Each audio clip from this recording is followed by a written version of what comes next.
Confessions of a Disgruntled Spy by Slobodan Radojev. Mitric Chapter 5. Preparing for a trip to Romania after having passed the test in Paris with flying colors, I immediately returned to Belgrade. Miko arranged to have lunch with me in his apartment. We talked about everything that happened in Paris and both parted satisfied, because everything had ended so beautifully. A few days after our lunch, Miko started teaching me different skills on a daily basis. He talked about various groups working against Yugoslavia and its people. For the first time I heard there were even groups inside the Communist Party with an unfriendly attitude towards our nation.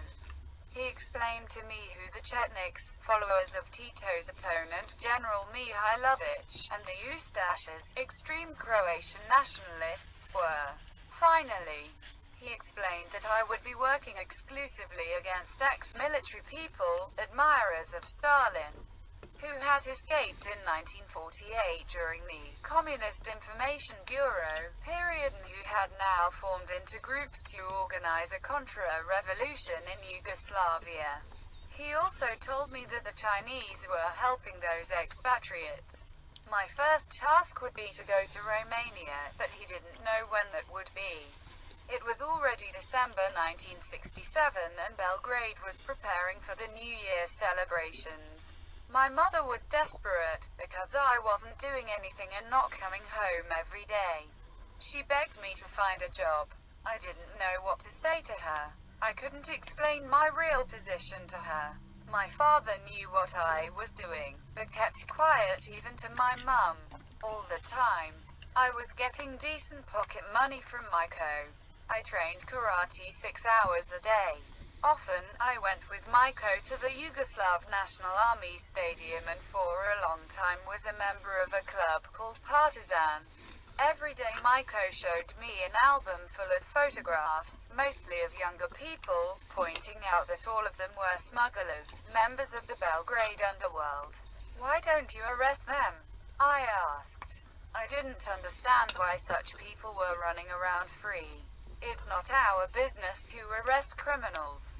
We are a special service, and these people help us a lot in our work. You see this young man here? He showed me a photograph of a young man. His name is Tessa. He's studying law, but also does dirty jobs. Try to make friends with him. Do it gradually and don't be too obvious. You have enough time. The other man is Paja, who is a little older than Tessa. He's an engineer, officially. He works in a Belgrade wholesale and retail trading company not far from Vuk's monument. You'll meet him later, but you shouldn't meet him on your own initiative. Try to be in Tessa's company. Until Paja notices you, you must give the impression of a naive and trustworthy young man. Paja is also in the smuggling business and often travels to Italy and Romania. If you succeed in becoming his friend and gain his confidence, you will know that it is all right. Just be careful. He's a very intelligent and interesting person. Always try to keep that in mind. I will take you to a restaurant tonight where they usually meet. You'll have to go there more often in the future and, as I explained to you, do your best to have them notice you, so that in time they become friends with you. Do you understand what is required of you? Yes, I have, I replied, although the game wasn't completely clear to me. I trusted Miko absolutely and believed that when he did something, it had to succeed. I was curious and couldn't wait to meet these guys. In the evening, we went to a modern restaurant called Bezistan. I noticed some persons there from Miko's album. Miko was more than satisfied when I recognized the faces in the restaurant of the persons from his album. Obviously pleased with his and my success, he told me that I was bound to become a great spy.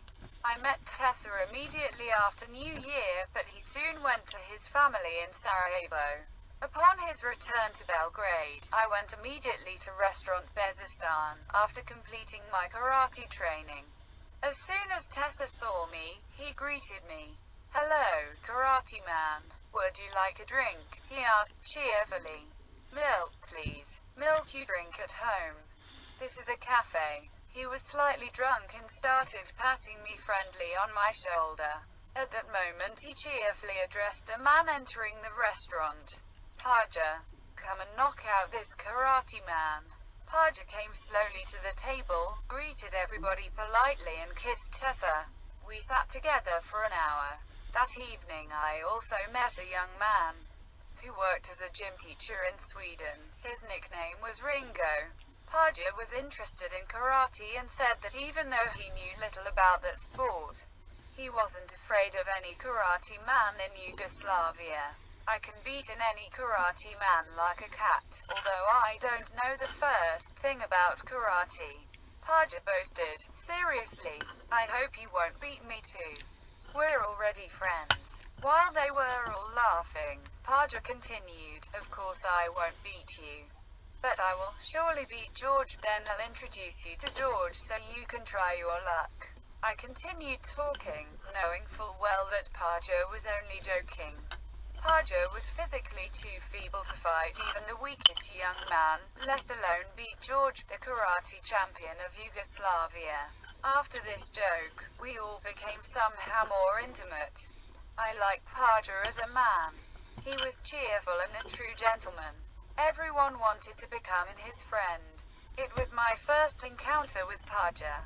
We often met each other after that encounter and in time became close friends. I always kept Maiko's advice in mind. Paja quickly gained confidence in me. He could see that I spoke little, that I was firm and didn't stick my nose into other people's business.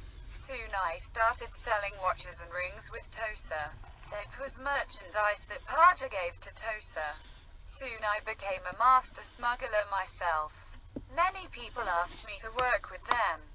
I refused on the advice of Maiko any other collaboration than with Toes and Paja. One day in the beginning of March, Paja asked to speak with me in private. He took me to a little restaurant where he regularly had dinner. As soon as we sat at a table, he addressed me in quiet and serious tone of voice. "Zorin, I like you as a man. How would you like to do some more serious jobs with me?" Although he looked down on me, I felt that he trusted me. "All right. But may I know what kind of business we're talking about?" I asked, trying hard to appear disinterested. "Do you have a passport?" "Yes, I do. I got one last year in Paris." "You've already been abroad?" Paja asked me with cheerful curiosity. "Yes. I went to a karate seminar for about 3 months." "Who do you know in Paris?" he asked suddenly.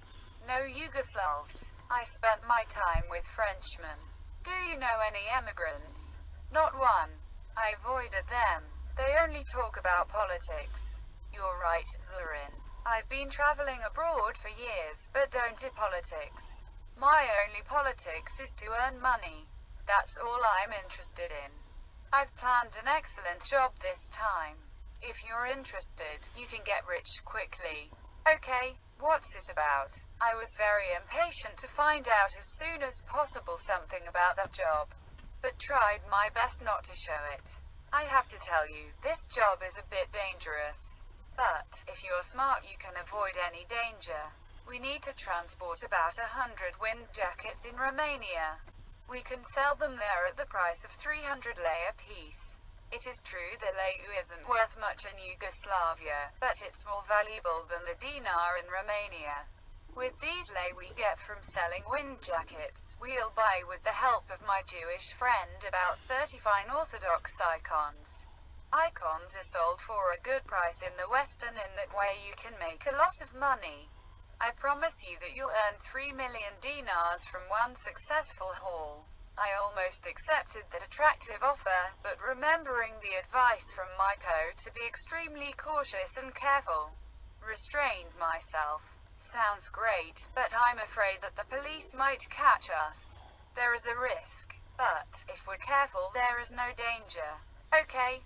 I'll think about it and tell you next time whether I accept your offer. You mustn't tell anyone about this. Not even to Tessa, no one. Think it about until tomorrow. Then let me know and come here at about this time. If you accept." We can leave immediately and buy the merchandise in Trieste on Sunday, and then go on to Romania. I parted from Paja at about 2 o'clock.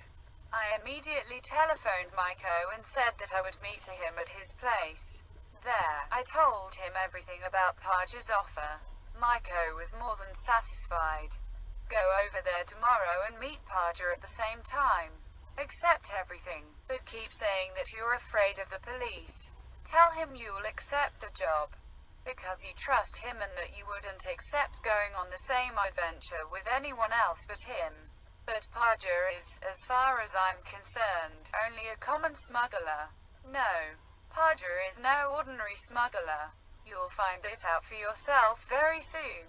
But the important thing for now is that he has bitten our bait and time will do the rest. I must tell you, Zorin, you're making good progress, and I hope that Lady Luck will accompany you in the future. Maiko gave me a long lecture that day. He said he knew many things about Paja, but also that it still wasn't the proper time to tell me everything, because maybe then the whole thing would fail.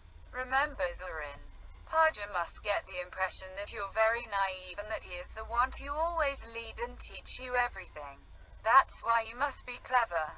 Remember every word he tells you. Try to make him believe in you as much as you can. ******.